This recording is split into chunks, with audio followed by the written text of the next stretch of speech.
ജീവനക്കാർക്കെതിരായ സാമ്പത്തിക പരാതിയിൽ മ്യൂസിയം പോലീസിനെതിരെ ആരോപണവുമായി നടൻ കൃഷ്ണകുമാർ.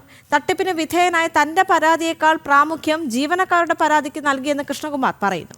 പോലീസ് നടപടി രാഷ്ട്രീയ പകപോക്കലിന്റെ ഭാഗമായാണോ നടത്തുന്നതെന്ന് സംശയമുണ്ടെന്നും കൃഷ്ണകുമാർ ജനം ടിവിയോട് പ്രതികരിച്ചു. അതേസമയം വിഷയത്തിൽ തന്നോട് വിയോജിപ്പുള്ളവർ പോലും മികച്ച പിന്തുണയാണ് തരുന്നതെന്ന് ദിയാകൃഷ്ണയും പറഞ്ഞു.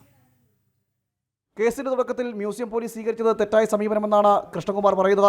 ജീവനക്കാർ പണം തട്ടിയെടുത്തെന്നാരോപിച്ച് താൻ പരാതി നൽകിയപ്പോൾ ആ പരാതിയിൽ നടപടി സ്വീകരിക്കാതെ ജീവനക്കാരായ യുവതികൾ നൽകിയ പരാതിക്കാണ് പോലീസ് പ്രാമുഖ്യം നൽകിയതെന്നും കൃഷ്ണകുമാർ പറയുന്നു. യാതൊരുവിധ പരിശോധനകളും നടത്താതെയാണ് പോലീസ് തനിക്കെതിരെ നടപടി സ്വീകരിച്ചതെന്നും കൃഷ്ണകുമാർ പരാതിപ്പെടുന്നു. തന്റെ രാഷ്ട്രീയം നോക്കിയാണോ പോലീസ് നടപടിയെന്ന് സംശയമുള്ളതായും കൃഷ്ണകുമാർ പറഞ്ഞു. കുറ്റം ചെയ്തവരുടെ പരാതിയുടെ പുറത്ത് അന്വേഷണം നടത്തി പെട്ടെന്ന് നടപടിയിലോട്ട് പോയി. എഫ്ഐആറിൽ ഇട്ട വകുപ്പുകൾ എന്താ നിങ്ങൾക്കും അറിയാം. ജയിലിടിഞ്ഞ വിളി വരത്തില്ല. അപ്പോൾ ഇതിനകത്ത് മറ്റെന്തൊക്കെയോ താല്പര്യം പോലെ തോന്നി.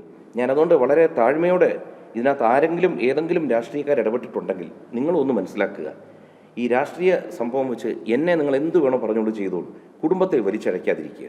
പിന്നെ ഈ ഇലക്ഷൻ വരുന്നത് കൊണ്ട് ഇയാളെ എന്തെങ്കിലും ചെയ്യാമെന്ന് അങ്ങനെ ഒരു തോന്നലുണ്ടെങ്കിൽ ഈ ഇലക്ഷൻ നിൽക്കാൻ ഒരിക്കലും താല്പര്യം കാണിച്ചിട്ടില്ലാത്തൊരു വ്യക്തിയാണ് കൃഷ്ണകുമാർ. കേസിൽ വലിയ പിന്തുണയാണ് തനിക്ക് ലഭിക്കുന്നതെന്ന് ദിയാകൃഷ്ണയും പ്രതികരിച്ചു. തന്നോട് വിയോജിപ്പുള്ളവർ പോലും ഈ വിഷയത്തിൽ തനിക്ക് അനുകൂലമായി പ്രതികരിക്കുന്നുവെന്നും ദിയാകൃഷ്ണ പറഞ്ഞു. മീഡിയക്കാരും ഈ കേരളത്തിലുള്ള ഇത്രയും പേര് ഇപ്പോൾ ഒറ്റക്കെട്ടായിട്ട് നിൽക്കുന്നത് ഞാൻ പോലും ഞെട്ടിപ്പോയി. കാര്യം എനിക്ക് പൊതുവേ സോഷ്യൽ മീഡിയയിൽ ഞാൻ എന്തിട്ടാലും 50-50 50% ആൾക്കാർ നല്ലത് പറയും, 50% ആൾക്കാർ മോശം പറയും. അതിപ്പോൾ എന്ത് നല്ലത് ചെയ്താലും.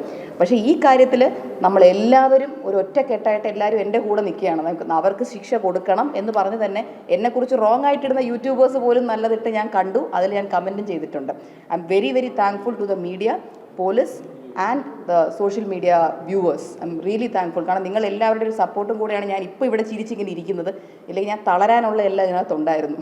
ചില രാഷ്ട്രീയക്കാർ വിഷയത്തിൽ ഇടപെട്ടതായി തനിക്ക് ബോധ്യപ്പെട്ടുവെന്നും രാഷ്ട്രീയ പകപോക്കലിന്റെ ഭാഗമായിട്ട് ഇതിനെ കാണരുതെന്നും തന്റെ കുടുംബത്തെ ഇതിലേക്ക് വലിച്ചിഴക്കരുതെന്നും കൃഷ്ണകുമാർ പറഞ്ഞു. ജനം, തിരുവനന്തപുരം.